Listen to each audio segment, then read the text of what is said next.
கழிவறையில் மறைத்து வைத்து கொள்ளை. ராமர் கோவில் திருட்டு வழக்கு, அறக்கட்டளை விளக்கம் சர்ச்சை. அயோத்தி ராமர் கோவில்ல கழிவறைக்குள் உண்டியல் பணத்தை மறைத்து வைத்து லாபகரமாக கொள்ளையடித்த திருடன் கையும் களவுமாக சிக்குவான் என்பதில் ஒரு சிக்கல் எழுந்திருக்கு. அது என்ன சிக்கல் என்பதை நம் ஜெம் தொலைக்காட்சி மூலம் பார்க்கலாம்.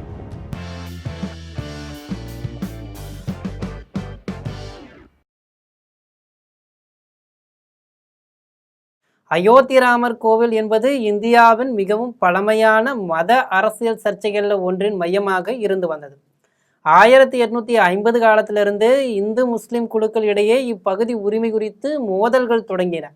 1949 மசூதிக்குள் ராமர் சிலைகள் வைக்கப்பட்டதால் இடம் தகராறான இடம் ஆக மாறியது. இது இந்தியா முழுவதும் பெரிய மத கலவரங்களுக்கு காரணமாச்சு. அதன் பிறகு வழக்கு நீண்ட காலமாக நீதிமன்றத்தில் சென்றது.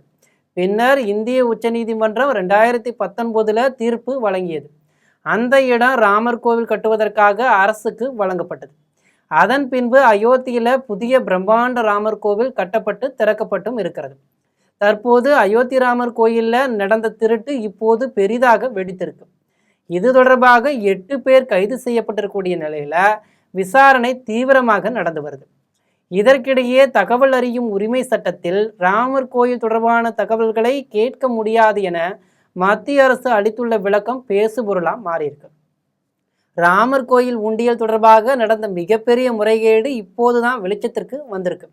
இது தொடர்பாக பலர் கைது செய்யப்பட்டுள்ள நிலையில விசாரணையில பல பூதகரமான தகவல்கள் வெளியே வருது. இதற்கிடையே ஸ்ரீராம் ஜென்மபூமி அறக்கட்டளை தொடர்பாக மத்திய உள்துறை அமைச்சகம் கொடுத்திருந்த விளக்கம் இப்போது வேகமாக பரவி வருது. அயோத்தியில் உள்ள ராமர் கோவில் வளாகத்தை நிர்வகிக்கும் ஸ்ரீராம் ஜென்மபூமி அறக்கட்டளை மத்திய அரசுக்கோ அல்லது உத்தரப்பிரதேச அரசுக்கோ பதிலளிக்க கடமைப்பட்டது அல்ல என்றும் தனது சொந்த முடிவுகளை எடுக்கும் முழு அதிகாரம் அதற்கு உண்டு என்றும் மத்திய உள்துறை அமைச்சகம் கூறியிருக்கு. மத்திய தகவல் ஆணையத்திடம் கடந்த ஆண்டு சமர்ப்பிக்கப்பட்ட இந்த தகவல் ராமர் கோவில் நன்கொடை திருடப்பட்ட விவகாரம் பெரிதாக வெடித்திருக்கிறது.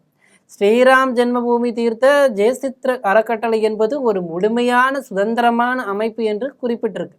ராமர் அறக்கட்டளையை மத்திய அரசோ அல்லது மாநில அரசோ கட்டுப்படுத்தாது என்பதோடு இந்த அமைப்புக்கு அரசு சார்பில் நிதியும் வழங்கப்படுவதில்லை என்று கூறப்பட்டிருந்தது.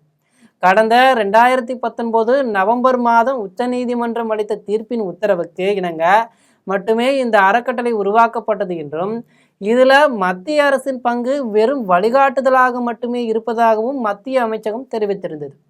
இந்த அறக்கட்டளையின் நிதி நிர்வாகம் என எதிலும் அரசுக்கு எவ்வித கட்டுப்பாடும் கிடையாது என்பதால் அதன் செயல்பாடுகள் குறித்து முடிவுகளை எடுக்கும் அதிகாரம் அந்த அறக்கட்டளைக்கே உரியது என்று கூறப்பட்டிருக்கு. தகவல் அறியும் உரிமை சட்டத்தின் கீழ் இந்த அறக்கட்டளை குறித்த விவரங்களை கோரி விண்ணப்பதாரர் ஒருவர் மனு தாக்கல் செய்திருந்தார். உச்ச நீதிமன்றத்தின் உத்தரவின் அடிப்படையில் அரசு இந்த அறக்கட்டளை உருவாக்கி உள்ளதாகவும் அதன் பெரும்பாலான அறங்காவலர்களை அரசே நியமித்திருப்பதாகவும் தகவல் அறியும் உரிமை சட்டத்தின் கீழ் வரும் ஒரு பொது அதிகாரம் கொண்ட அமைப்பாகவே அறிவிக்க வேண்டும் என்று விண்ணப்பதாரர் வாதிட்டார். மேலும் கையகப்படுத்தப்பட்ட சுமார் 70 ஏக்கர் நிலமும் இந்த அறக்கட்டளைக்கு மாற்றப்பட்டதை அவர் சுட்டிக்காட்டினார். இருதரப்பு வாதங்களையும் பரிசீலித்த மத்திய தகவல் ஆணையம் ஸ்ரீராம் ஜென்மபூமி தீர்த்த சேத்திர அறக்கட்டளை தகவல் அறியும் உரிமை சட்டத்தின் கீழ் வராது என தீர்ப்பளித்தது. நாடாளுமன்றம் அல்லது சட்டமன்றத்தால் இயற்றப்பட்ட சட்டத்தின் மூலம் இந்த அறக்கட்டளை உருவாக்கப்படல, மாறாக உச்ச நீதிமன்றத்தின் வழிகாட்டுதலின் பேரிலேயே உருவாக்கப்பட்டது என்பதை ஆணையம் சுட்டிக்காட்டியது. மேலும் இது அரசின் நேரடி கட்டுப்பாட்டில் இல்லை என்பதோடு அரசின் நிதி உதவியும் இதற்கு வழங்கப்படாததால் தகவல் அறியும் உரிமை சட்டத்தின் கீழ் தகவல்களை வழங்க வேண்டிய கட்டாயம் இந்த அறக்கட்டளைக்கு இல்லை என்று தீர்ப்பளிக்கப்பட்டிருக்கு.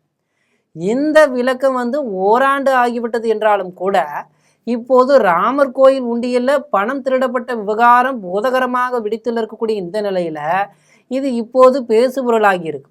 ஒருவேளை தகவல் அறியும் உரிமை சட்டத்தின் கீழ் இந்த அறக்கட்டளை இருந்திருந்தால் கூட வெளிப்படைத்தன்மை இருந்திருக்குமோ என சிலர் இணையத்தில் பதிவிட்டு வர்றாங்க. இந்த திருட்டு விவகாரம் தொடர்பாக இதுவரை 8 பேர் கைது செய்யப்பட்டிருக்காங்க. இவர்கள் கடந்த பல மாதங்களாக திட்டமிட்டு நன்கொடை பணத்தை திருடி வந்துள்ளனர். கோவிலில் உள்ள சிசிடிவி கேமராக்கள் எங்கே உள்ளது என்பதை கண்டுபிடிச்சு அதை மறைத்து உண்டியல் பணத்தை திருடியிருக்காங்க. முதல்ல வளாகத்திற்குள் இருக்கும் கழிவறைகளில் மறைத்து வைத்து பின்னர் வெளியே கொண்டு சென்று உள்ளனர். வீடியோக்கள் அனைத்தும் 45 நாட்களில் டெலீட் ஆகிவிடுவதால் இதை கண்டுபிடிப்பதில் சிக்கல் நீடித்து வருது. கேமராவை மறைத்து அயோத்தி ராமர் உண்டியல்ல பணத்தை சைடு கேப்பில் கெடாவெட்டிய திருட்டு கும்பல் கையும் களவுமாக சிக்குமா என்பதை பொறுத்திருந்து பார்க்கலாம். இது போன்ற விறுவிறுப்பான செய்திகளை உடனுக்குடன் தெரிந்து கொள்ள ஜெம் தொலைக்காட்சியுடன் எப்போதும் இணைப்பில் இருங்கள். நன்றி, வணக்கம்.